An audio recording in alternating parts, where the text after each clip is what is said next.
Welcome to Juvenile Law Center and the Congressional Coalition on Adoption Institute's Congressional Briefing on Family Preservation and Permanency.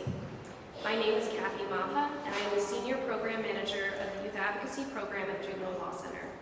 Juvenile Law Center fights for rights, dignity, equity, and opportunity for youth. Young leaders in Juvenile Law Center's Youth Advocacy Program learn and engage in policy advocacy, media outreach, and public education. Youth build leadership and storytelling skills, gain political knowledge, and create a community with their peers. The goal of this congressional briefing on family preservation and permanency is to highlight the importance of keeping families together, especially Black, Indigenous, and Latinx families, identify major barriers to achieving family permanency, and recommend clear pathways to keep children connected with their communities, biological family, and culture. There are several young leaders with lived experience here today, ready to share why we should all care about family preservation and how to achieve it. Before they share their experiences, I would like to bring Naya to the podium to introduce a special guest.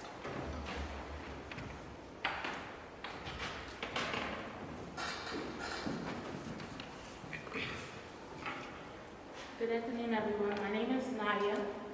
I am a youth advocate for Juvenile Law Center Youth Advocacy Program. I am honored to introduce Representative Mary Gay Scanlon this afternoon. Representative Scanlon has consistently supported better outcomes for youth through permanency, and we are so glad that she is continuing this fight to keep kids with their families. Please help me welcome Representative Scanlon.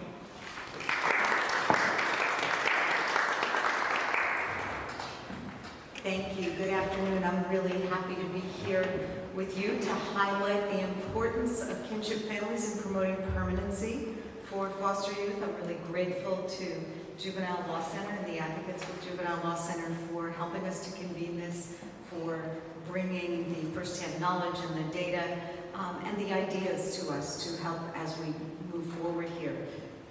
As I was discussing with some of the folks before coming to Congress, I spent decades working as a child advocate in Philadelphia, seeing firsthand the challenges that young people and those who serve them and their foster families or kin faced in finding safe, permanent homes and connections. I saw the importance of keeping families together where we could, and how often the lack of resources could impede that ability, or how often bureaucratic barriers could impede those families in doing the best for their younger relatives. So I've been honored to continue that work in Congress as one of the co-chairs of the Congressional Caucus on Foster Youth, and I've made it one of my top priorities to make sure that all kids, especially those involved in our child welfare system, are safe, healthy, and have the support and skills they need to succeed in life. It's so important to me to incorporate the voices of current and former youth in our permanency systems to ensure that the policies and programs that Congress endorses and promotes are responsive to their unique needs and challenges. So often we see that someone has a bright idea in Congress and it misses the mark because they haven't talked to the people who are most directly impacted. So that's why it's so important that our folks are here with us today to share their insights. We know that kinship care can be a critical part of ensuring that all kids can grow up in stable and loving homes, that many of these families are able to provide the support that kids need if they get a little bit of support themselves, and then that takes pressure off the foster care system and everybody ends up better off. So I am introducing a Promoting Permanency Through Kinship Families Act, which will require states to prioritize relatives or fictive kin for potential kinship guardianship, foster, adoptive placements, and family support resources. A bill was one that our former colleague, Representative Karen Bass, who started the Foster Youth Caucus and is now the mayor of Los Angeles, this was one of her bills that she championed, and I'm proud to continue that work. So I want to thank you all for telling your stories, for driving local and national conversations, and for inspiring lawmakers like me and the folks that I work with your dedication in building better futures for yourselves, for your colleagues, and for children in every corner of the country. So Thank you.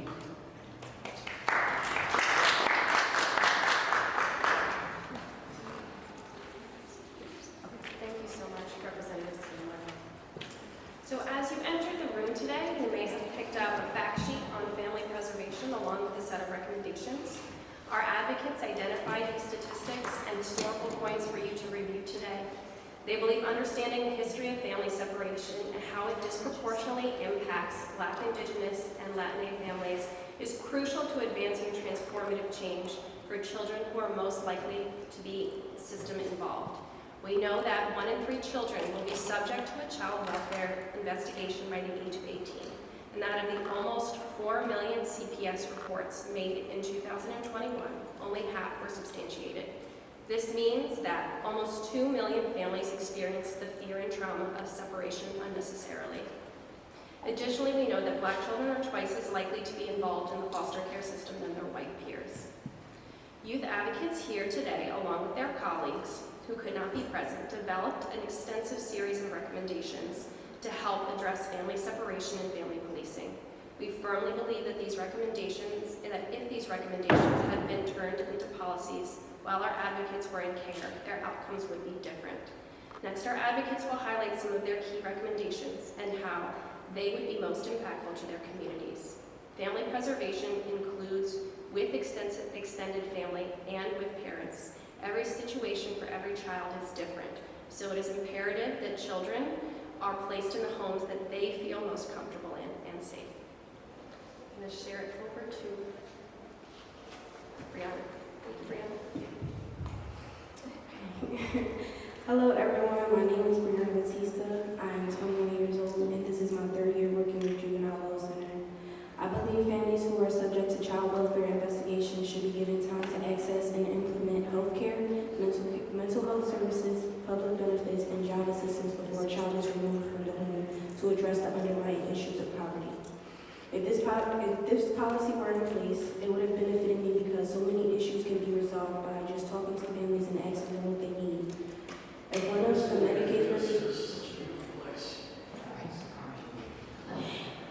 one of the many caseworkers we had sat down with, my siblings and myself, and asked us what we wanted, gave us options and explained them thoroughly, we would have informed them about where we wanted to live, and they could have helped me and my family move forward. Instead, they came in and removed us from our home and placed us with grandparents who we did not feel comfortable living with. This home was not a safer placement than the home I was removed from. I also believe grievances occurred against workers, foster families, and county agencies should be cumulative, and therefore state agencies should respond with multiple grievances seeking against one entity. The state should investigate the grievances and take steps to address whether the worker, including supervisory staff, foster families, or agencies, should be assigned. This policy would have been beneficial to me because growing up, my siblings and I tried countless times to speak up about our situation at our kinship home, but no one cared to hear us out. Since we didn't have adults in our life that we could trust, we couldn't speak up for ourselves. The grandparents we were placed with threatened to separate us if we didn't follow the rules or talk to caseworkers about what was going on in the house. Any caseworker we tried to talk to would just brush it under the rug instead of trying to help us and bring more awareness to our situation or even extend any type of help. One of the ways I think agencies can be held accountable is by creating ombudsman offices so kids can safely report issues in their foster homes and kinship homes.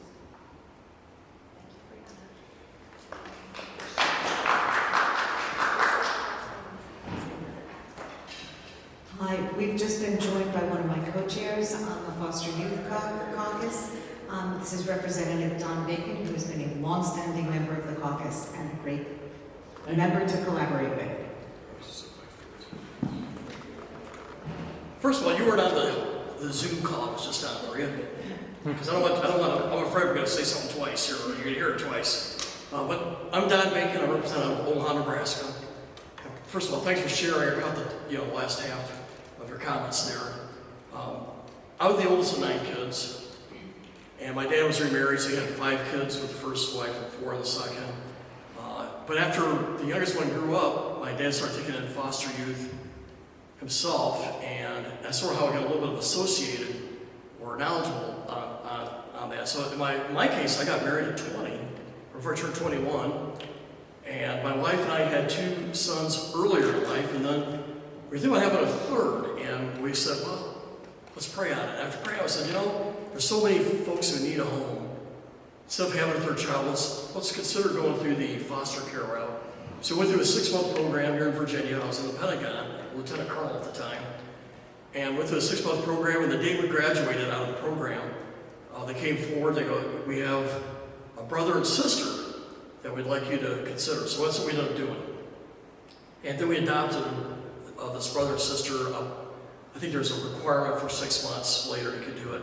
So we adopted Jessica and Austin. They were 8 and 9 years old, and they're now 27 and 28. So don't do the math too much, okay? But they're doing great. It's been one of the biggest blessings in my life. Though I would say we had challenges when they were 16 and 17. I was run through the mill. But this is what has inspired me to get involved in foster care here at Congress. It's largely a state issue. However, there's things that we can do with grant money and some standards and encouragement and make a difference. We have 400,000 youth in foster care. And obviously, I think the most serious issues we ought to grapple with our states is how to transition youth appropriately. In my own life, I needed help until I was 21. My grandmother let me stay at one of her homes until I joined the Air Force and became independent. All 4 of my kids needed help after they were 21. It just stands to reason, if you're foster youth and you transition, you're going to need help. But if you don't have a mom or dad you can go to, or family member, it makes you more vulnerable. And so we got to do better to provide mentors. So I support grant money for mentorship programs. We want to ensure universities have someone that is smart on foster youth and how to be a better facilitator.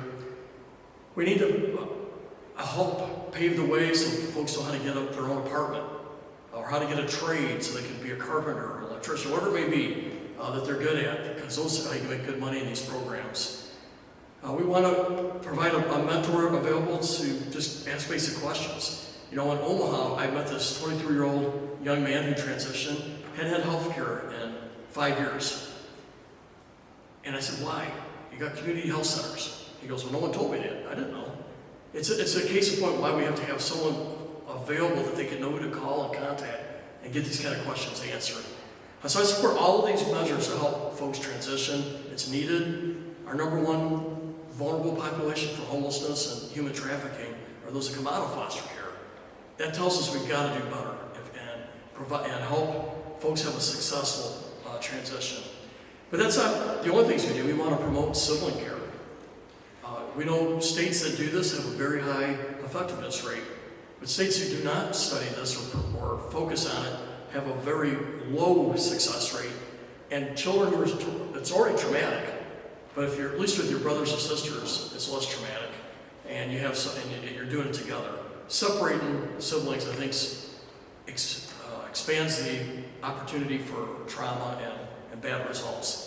So I have a goal to help keep siblings together. I want to make day one of foster care better.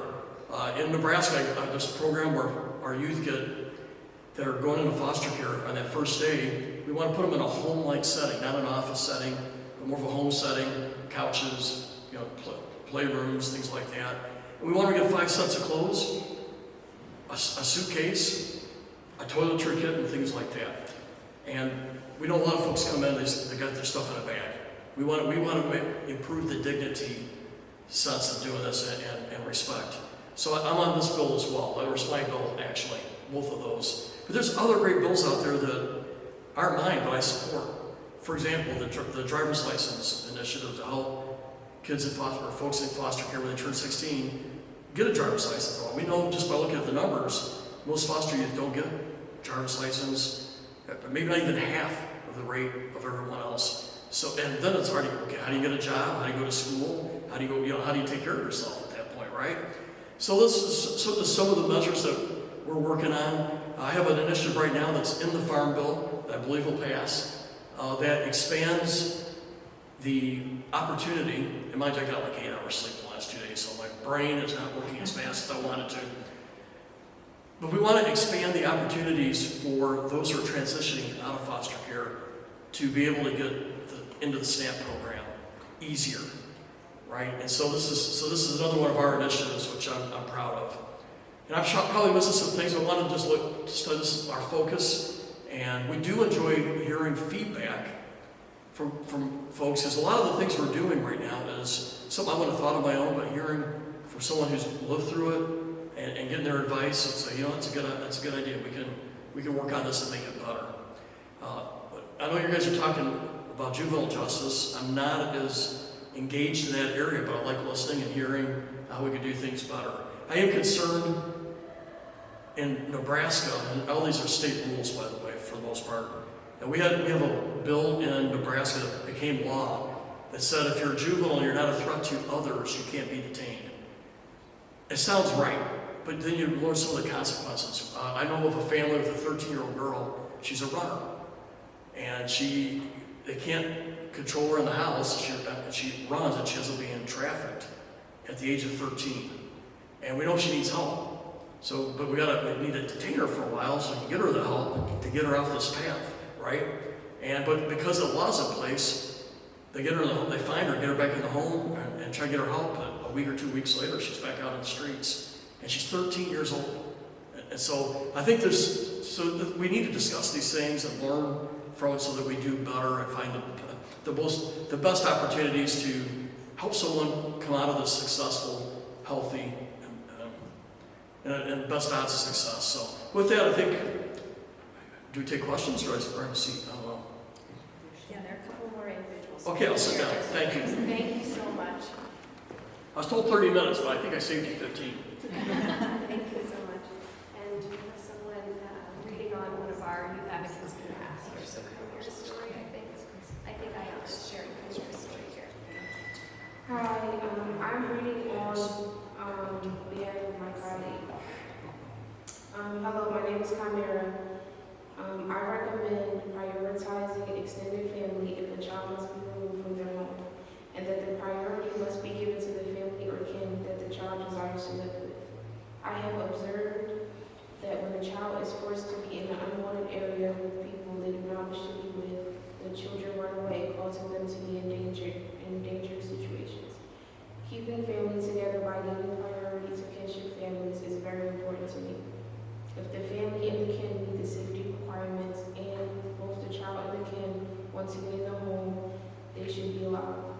In instances where there is poverty, basic needs can be met to support family and keep families together. There are many community-based services and organizations for parents to meet the needs of the children in their care.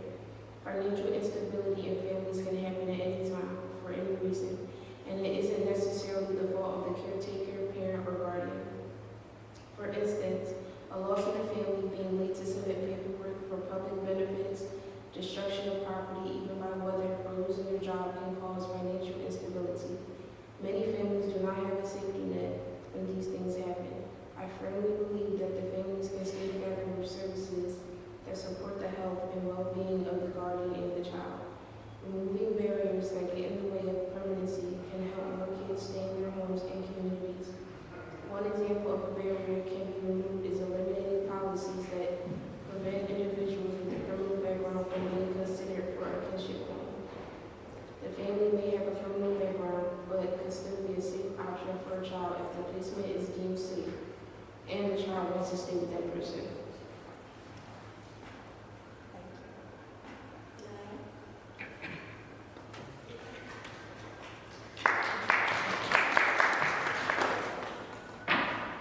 My name is Naya Jackson, and I am a youth advocate with Juvenile Law Center. I am also a mother of one. I believe states should work to remove barriers to prevent kinship families from becoming licensed caregivers. For example, kin should not be denied on the basis of physical living space, like not having enough room. Instead, support should be provided to address housing needs, to ensure children can remain with their families and within their communities. Every child deserves to live with a stable family member or friend's family who is willing to take good care of them, so he or she won't be with someone they don't feel comfortable with. When I was living with my grandmother for kinship care, her place only had 1 bedroom. The caseworker asked her if she felt comfortable using all the extra space she had in her apartment, and she was able to make a bedroom for me, and she was able to keep hers. I also believe to ensure families and cultures are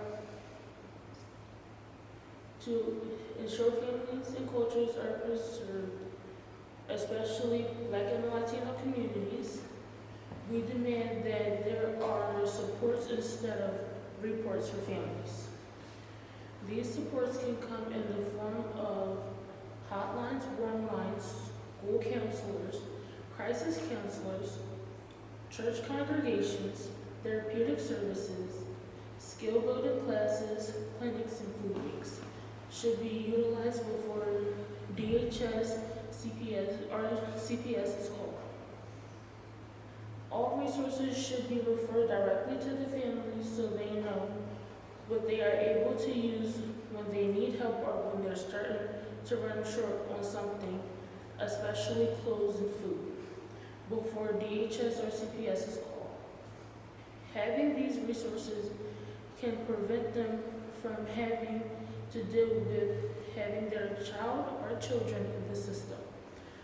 Looking back on my past in the system, if it were not for the support from my church congregation, my family wouldn't be the same. Resources in my community kept my family going each and every day. It felt special to me and my family because the community didn't make us feel uncomfortable or unwanted when we asked for help.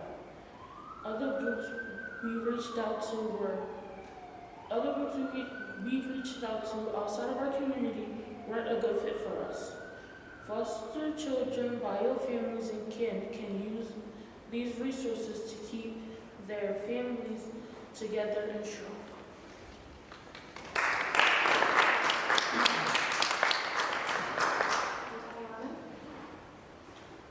My name is Juvenile, and I'm a youth advocate with the Juvenile Law Center. I was placed in foster care when I was 9 years old. The circumstances around my placement in foster care were very unfortunate. During that time, I was with 3 of my sisters who had endured the same tragedies. We were placed with a family who did not welcome us into their home with open arms, but used us as their additional financial support. There were 8 people in total who lived in their home, and there were 4 bedrooms.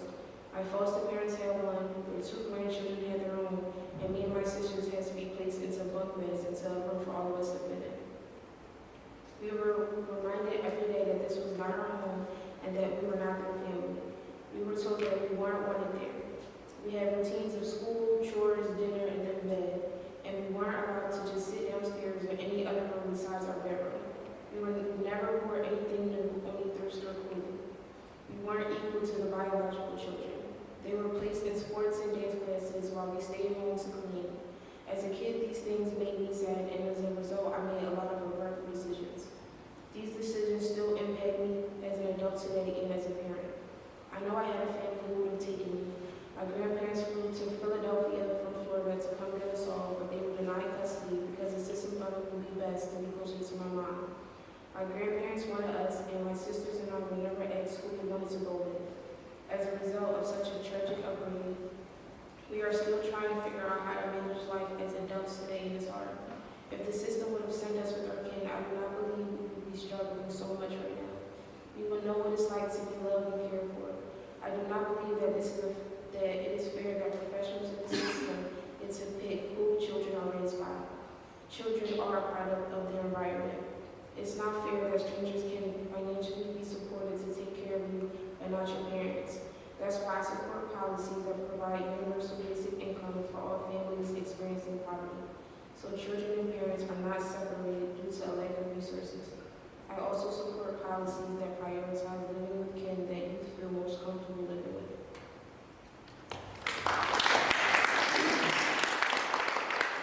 We have one more person. That's okay. For someone who cannot be here today. If I may, I gotta take off because I got an ambassador coming in. I really appreciate your, and I thank you for sharing. I do think we support legislation that helps kinship foster care.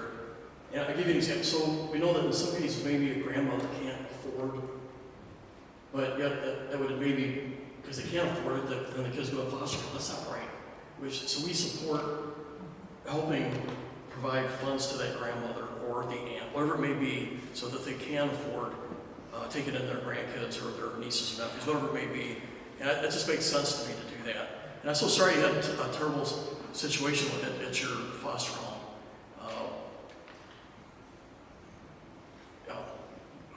All kids deserve to be loved and embraced, so I apologize for that. Anyway, I gotta roll. I'm sorry to have to move. Thank you so much for Thank you. sacrificing.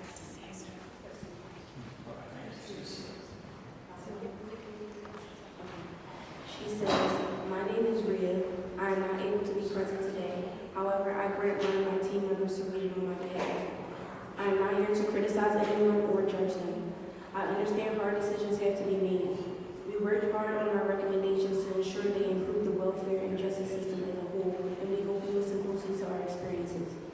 We need to start supporting families and communities. Removing kids from homes just because they lack resources is not right. Sometimes different communities and families of different backgrounds have challenges that others may not be aware of, like language barriers and financial responsibilities. It is important to support families and communities who may be managing these challenges by providing them with resources so they can overcome their barriers. We need to make sure that we are keeping families together. My family did not have the right amount of support when I was growing up. I lived with my grandfather and his wife. I was removed from my father's home due to a number of things.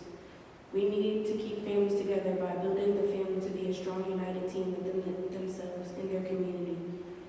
If families are broken, there is a ripple effect of devastating loss and love and emptiness. It is essential to prioritize kin and extended family when children must be removed from their home. This is a last resort if you cannot keep a family together. For many children, extended family is just as important as your immediate family. When kinship placements are close with the biological parents, it can ease the tension on everyone, including children, knowing there is a connection and unity. I also believe states need to be held accountable for the agencies that provide case management to children. I have received different caseworkers that could not meet me or my family's needs during my time in care. One thing I want you to take with you is that family is everything. Family doesn't have to be genetic. Family strives together. They rise and they fall together. Families create memories that will last to the end of time. Thank you for this opportunity.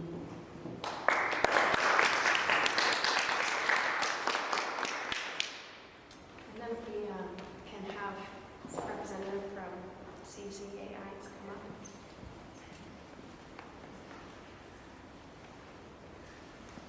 I'm very grateful to close out our time today before Q&A. I just want to sit here and say thank you to all these wonderful youth advocates who have lent us their time, their talent, and their testimony today. Thank you for sharing your stories, providing personal insight into your experiences, and contributing thoughtful recommendations. I also want to thank Representative Scanlon and her team for her good leadership in the area of permanency for children and families and on the Foster Youth Caucus, and for helping us host this briefing today. My name is Toria Parsons, and I am the Policy Director at the Congressional Coalition on Adoption Institute, otherwise known as CCAI. CCAI is dedicated to raising awareness about children nationwide who need permanent, safe, and nurturing families.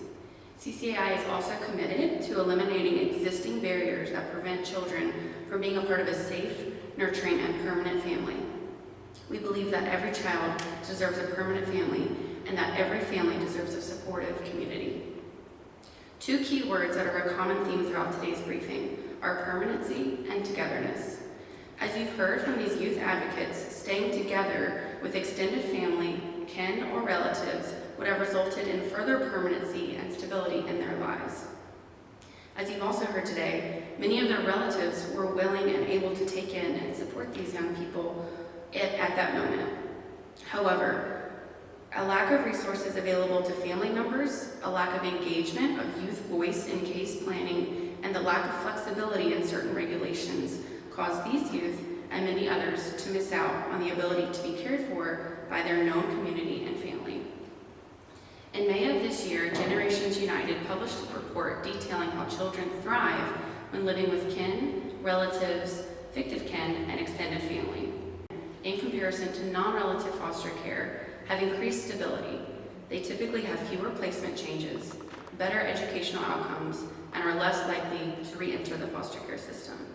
They have better behavioral and mental health outcomes, have increased likelihood of living with or staying connected to siblings, and there is a greater preservation of cultural identity and community connections. For perspective, for every child in a formal kinship arrangement, there is an estimated 18 children being raised by an informal family caregivers outside of the child welfare system. So what does this tell us? This tells us that kinship caregivers are already answering the important call to care for these children and their family.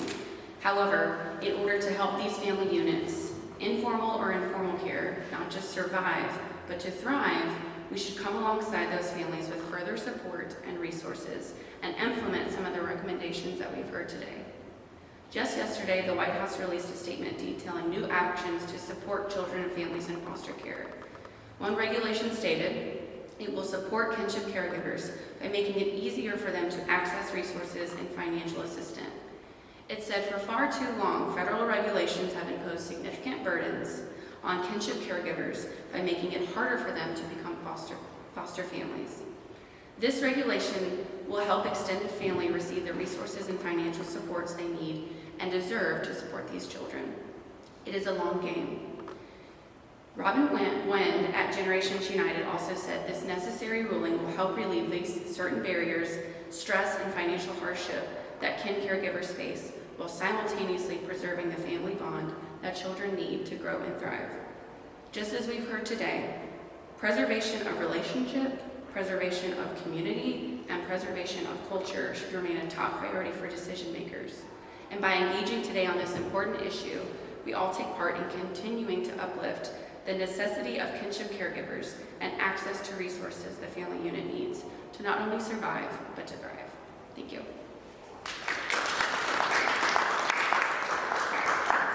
Thank you so much, Tori. We have time here. We can open up to any questions that people might have. I just want to note that even though these individuals here today chose to share some of their personal experiences, they're not expected to share all the details of their experience. The trauma of separation takes a long time to heal from, and that we ask that you be respectful of our advocates' experiences. So if anybody has questions that they'd like to ask, you can take it at this time. When you went into foster care, was there anyone that explained it to you that there were resources available to you as a youth?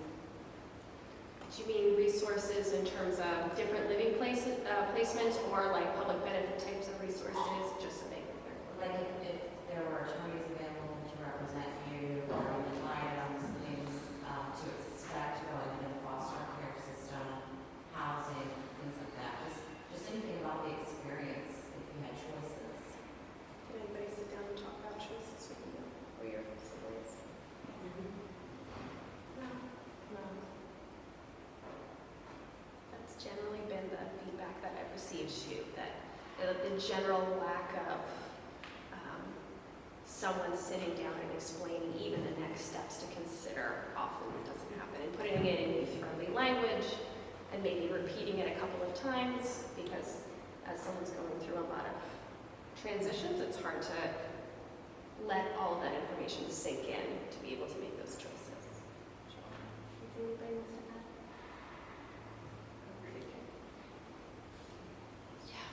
I don't know if anyone's in the right age group, but 2 years ago we had something called the Expanded Child Tax Credit, and it provided money directly to families, and I would imagine there might be some issues with getting that money to kin who are not parents.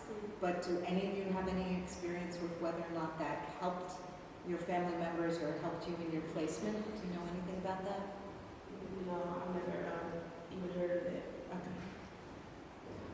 I mean, with my people, even if they did find out about it, I don't think they would tell us about it. So,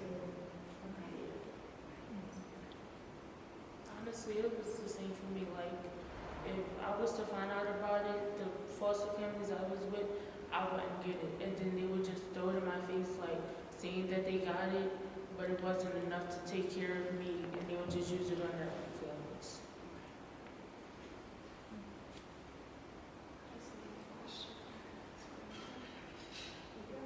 I'm not even sure or certain how to word this. It might be lengthy. It might also be too uncomfortable. I don't know. But what does the system look like when we're able to provide preventative measures? And for the three of you specifically, if you had an advocate with you as you want your decision into care, as opposed to having to think of what we need and giving you the voice to express what I really need, right? I've seen or witnessed kids entering into care and make poor decisions because of the trauma they experienced. And so I'm trying to see how we can rewrite child welfare to in a design that provides the care that you need, right? To address the trauma first.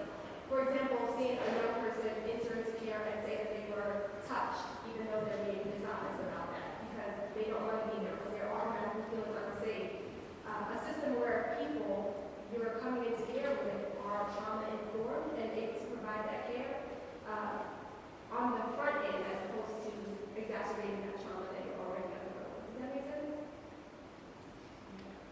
So is the question is what would that look like for them to have Do some? you think that you would have benefited from something like that, or do you think that it would have been difficult for you to even disclose your traumas to that advocate on the front end, or you had to go through the situation and then talk about it later? Like on the front end, do you think it would be beneficial to have been assigned someone who could speak up for you, especially in difficult circumstances?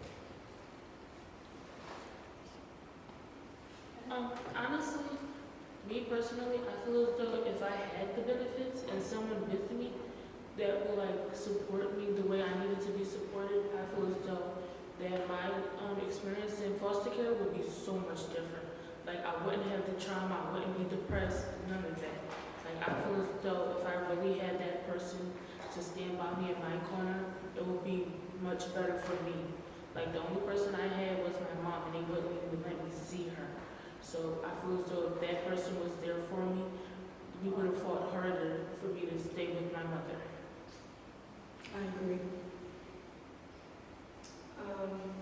I believe that the people that are supposed to advocate for you are your social workers, because that's why they come and they visit you monthly or bi-weekly, or like whenever they're supposed to visit you during that time. Those are people that should advocate for you. So I believe that they have the right people in place to advocate for you, but it just doesn't happen. I want to also add, what our young people have been talking about and what we've been talking about mostly today is really about when young people are in the system already and when they've been identified and removed from their families and how to preserve families. But there are supports that could be in place to keep young people with their families and not have them touch the system. And so I think that, the preventative measures that you're talking about, I think clearly are things that that need to be addressed to keep young people out of foster care. Exactly. And on that sheet of recommendations that are in the front table when you walked in, some of that is highlighted that our youth advocates identified that having that advocacy and support with the family before a child is removed is so essential. So they've identified if someone could help them access those benefits, it would have been so beneficial for the parents to be able to support the children. So, yes, go ahead. So I have a quick question. My name is Scanlon, so I'm from Missouri. I'm a little alumni too. Is there something called preservation court? I know there's Scanlon court, but a new idea. We have drug court, but perhaps there could have been preservation court. Where you and your families, I just have a thought that maybe that may be an intervention so that the family can show up in court together, and the liaisons and the help that you're talking about so that the injury doesn't come into foster care can be there. It's just a thought I had, because we have every sort of court, but I've never heard of preservation court. Yeah. And I see where that idea comes from to be able to preserve the family. What we've talked about this year, and you will please jump in with your additional thoughts, is that there's a level of trust that needs to be built out when receiving supports. And I believe that, Nadia, you were the one who talked about in your speech that you felt most comfortable receiving that support from the church that you were connected most closely with, and that when these outside entities come in, there often is a lack of understanding of how that particular family functions, or that particular culture functions, and that would be my only fear as you start to legalize family preservation in a court setting, is that you might then miss some of that culture that goes along with what in that community and what can make this family work with and stay where they are. What if the families or the kids were able to pick their own people to be in that preservation circle? You all want to speak to The church, the church and neighbors, each other. If we were to have like people that we were able to pick to come with us and like be in that circle and like see how everything runs, everything will go so much smooth. Like we won't have to see all the people who like, oh no, we love you, but we can't, like if we had people that we like trust and like feel comfortable with, everything will be so much better, because trust goes a long way. Like once you break that, or once you like do something to somebody or say something to somebody, you can automatically lose that trust. So if I was to pick people to like be in the courtroom with me, my mom, and like fight for us to be together, then everything would just be like stronger, and the bonds will be better, and the court will see us for who we actually are and not what the paper says.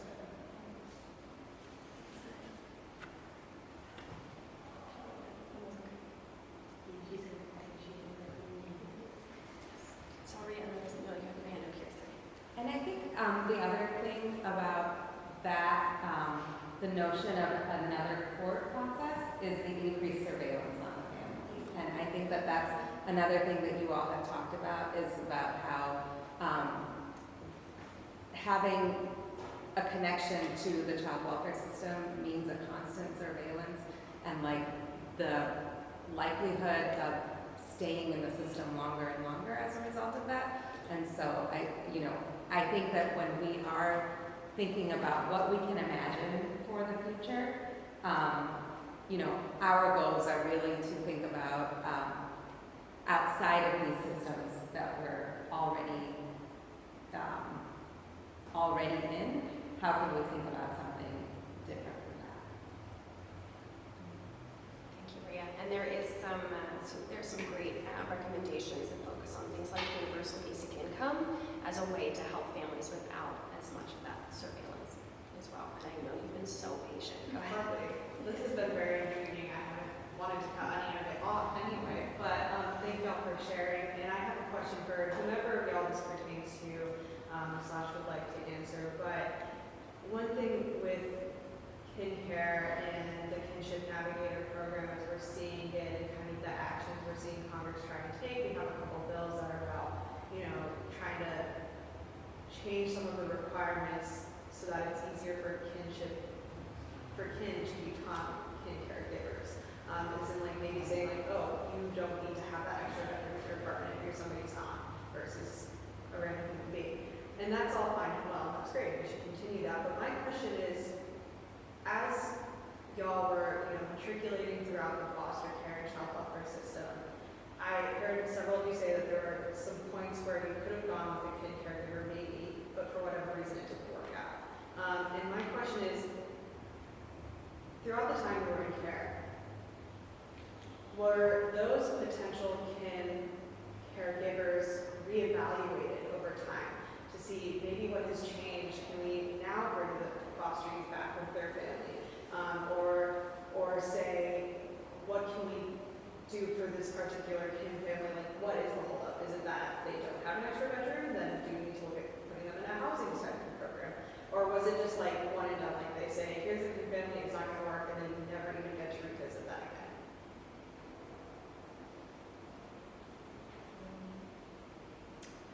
I know from my experience that I did have family, they didn't have any criminal background or anything. So they did fly from Florida to Philadelphia to court to trying to get custody of us. They weren't granted custody due to the system in Philadelphia thinking that it would be best for all of me and my siblings to stay here because my mom was living and residing in Philadelphia. So that's the only reason they were denied custody. But I do believe that, like, if it was even asked by any of us, by my mother even, that we would have won it with our kin family. But, like, unfortunately, like, it just wasn't even up to any of us. And we weren't even allowed to see them due to the foster family that had legal custody of us stating that they didn't want them in our lives. If that makes sense. Yeah. Yeah.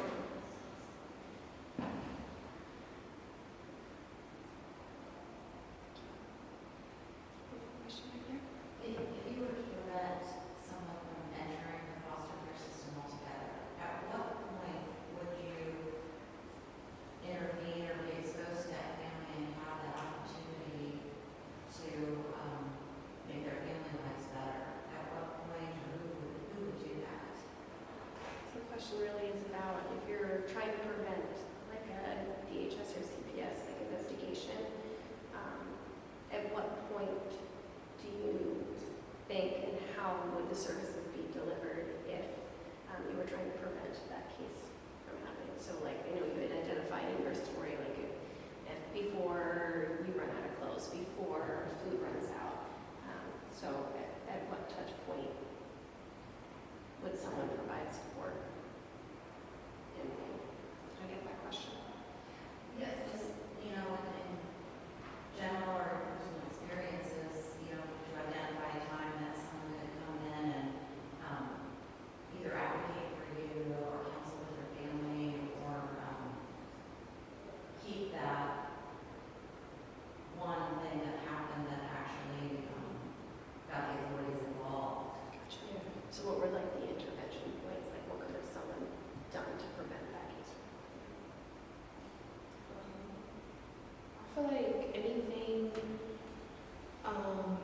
that stops kids from going into foster care, like they should only be removed from the home if it is deemed unsafe or unfit parenting, or the kids just feel as though they're being neglected or such in that nature. But I don't feel as though when it comes down to food or clothing or the way a child just presents himself at school, I think that like any resources that they can give a stranger to provide for the kids should be given to a family home as well, unless it is deemed unsafe or unfit. So it's like when those resources start to run out, having some intervention there just to support those resources. Either Rihanna or Nadia want to talk about if there was like a particular point in time where you're like, if we got that support, then things would be different.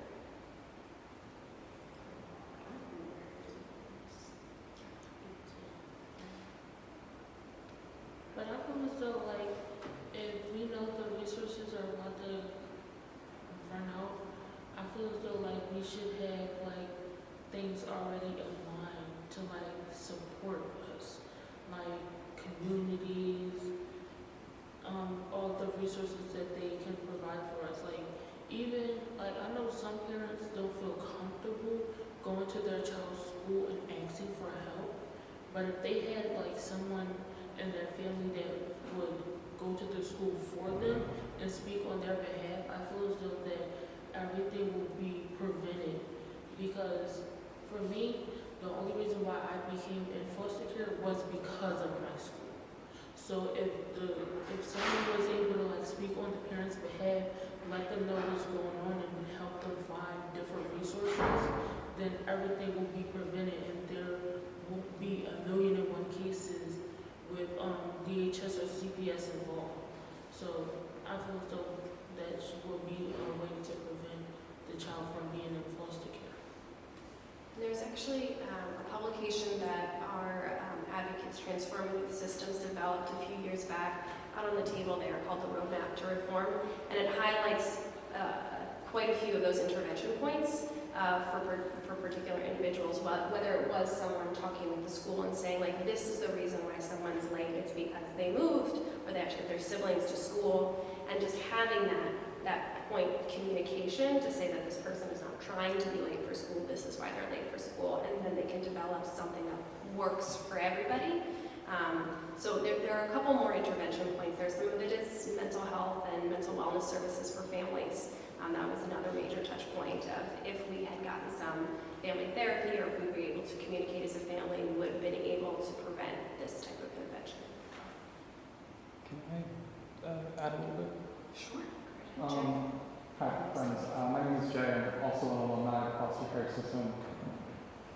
And I think it's telling that we're still, as we're talking about how we can improve outcomes for youth, we're still speaking from a place of surveillance because we're still talking about intervention points.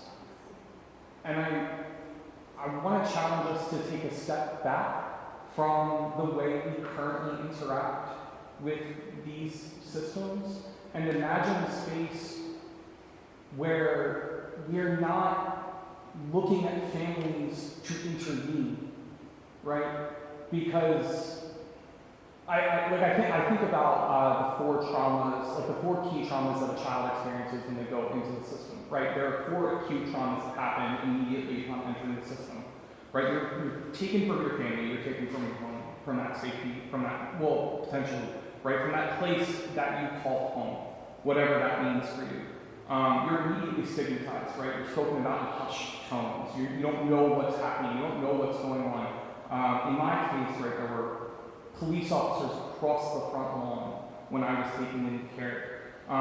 Then you're taken in for a physical, potentially at a health institution that you've never seen before, with people poking and prodding you who do not know you, who are not concerned about your personal space. They're only concerned about checking boxes, right? And then the fourth one, which is the one that the system sort of acknowledges, is that you're thrust into a space that you're unfamiliar with. You're thrust into a home, into a bed that you're unfamiliar with. And I highlight that because the system as it's currently structured still hasn't even acknowledged how we deal with those traumas, right? But we still don't have an answer for how to deal with just the trauma of intake.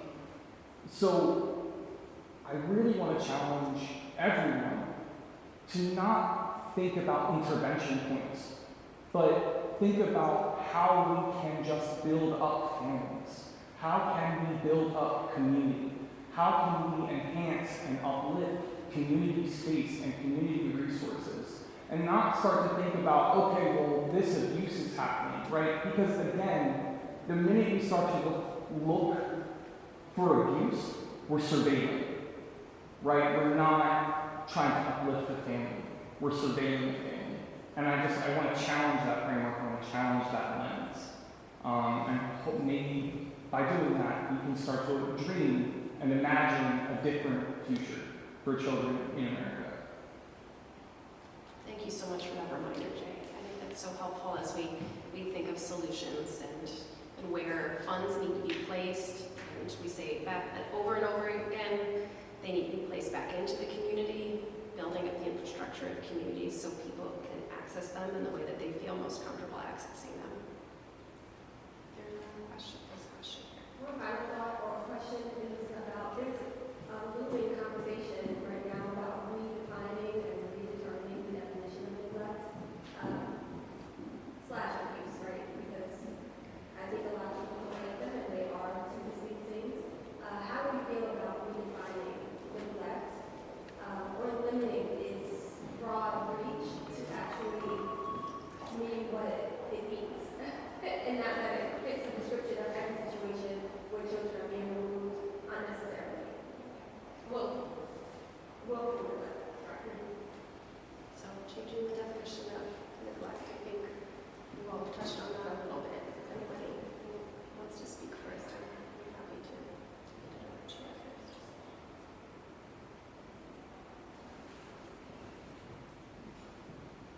I think it could get into a conversation about the idea of mandated reporting very easily.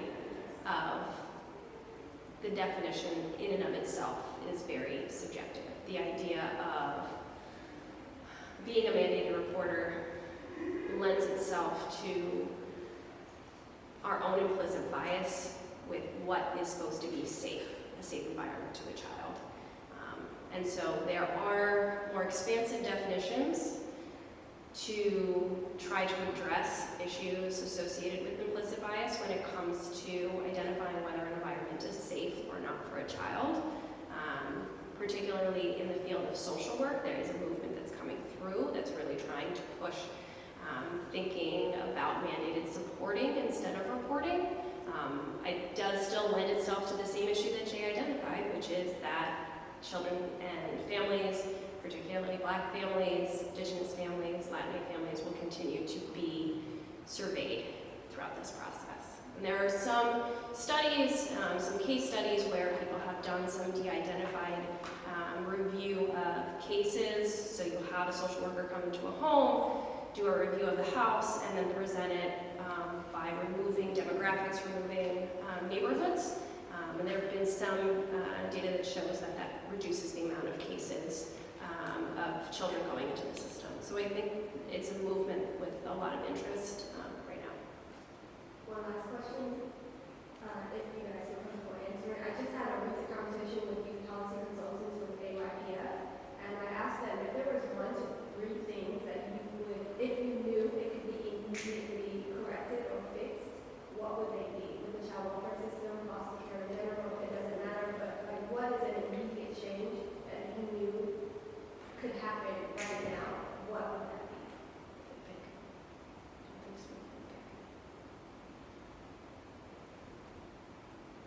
One thing I can say is mental health services. Because, so me living with my foster parent, she did not have the mental health services that I needed. Like, I needed someone to talk to. And she decided to put her son in therapy, but when I asked if I could go to therapy as well, she didn't let me because she said that she didn't have the fundings for it, but my insurance told her that they could cover it, and she still wouldn't let me. So if a foster parent has either the services or the training, then that would be definitely helpful. Thank you. With magic wand, we think big. Changes that would happen right away. I think that one of the changes that will definitely benefit youth would definitely be giving just the kids options, multiple options on anything, and all of the kin and the family and friends, like just giving them options to just know like what is it that they can do to help their development. Definitely that, and definitely just being advocated for themselves. So having someone break it down to them and advocate and tell them like, this is what's happening, this is what can happen, and tell them like, what can I do to help you or your siblings or whoever you're staying with, just have a better childhood upbringing. Being heard about what you want.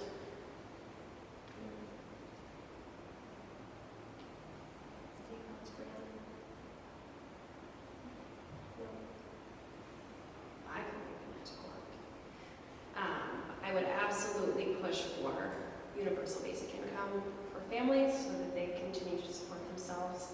We have generational poverty over and over and over again where families might be able to access some benefits, but if they have no safety net, once they don't submit paper on time, once they have an emergency that they have to use some of that money for that they weren't anticipating, all of that safety net goes away.